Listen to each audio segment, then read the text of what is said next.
Mina käisin suvel Lõuna-Aafrikas Togos vabatahtlikku tööd tegemas ja seda ma tegin ISEC-i abil, mille üle mul on väga hea meel, sest see oli kindlasti üks parimaid otsuseid, mis ma teinud olen.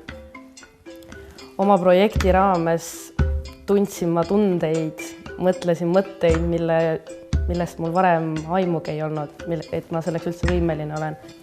Oma projekti edu saladuseks peaksin seda, et nägin igas päevas tohutult motivatsiooni ja seda just nende inimeste näol, kelle keskel ma elasin.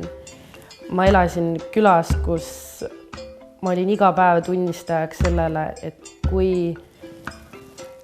kui äärmuslikes tingimustes on võimalik elada ja kuidas need inimesed sellega hakkama saavad, kuidas nad suudavad ikkagi igas päevas nii palju rõõmu näha. Nende jaoks ei olnud materiaalsed väärtused üldse nii olulised ja ma arvan, et see oli üks väga suur õppetund mulle. Ideaalseks motivatsiooni näiteks tooksin ühe hetke, kui käisin lähedal asuvas orbude kodus, mida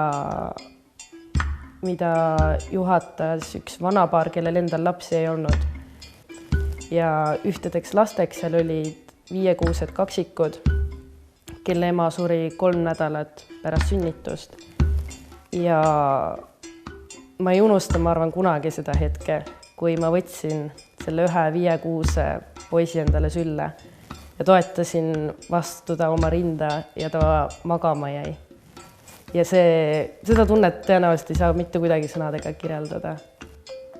Ma ei ole teistsugune inimene, aga ma olen endas leidnud omadused, ma olen leidnud endas küljed, millest ma varem teadlik isegi ei olnud. Just seda kõike õpetasid need inimesed, need situatsioonid, mis projektiga kõik kaasa tulid. Ma tean täpselt, kelleks ma tahan saada, ma tean täpselt, kes ma tahan olla. Ja see, et ma nii lühikese aja jooksul kõik need teadmised omandasin, trumpab kindlasti üle Eestis elatud 21 aastat. Ma ei ole nende 21 aasta jooksul saanud enda kohta nii palju teada, kui ma sain 1,5 kuu jooksul.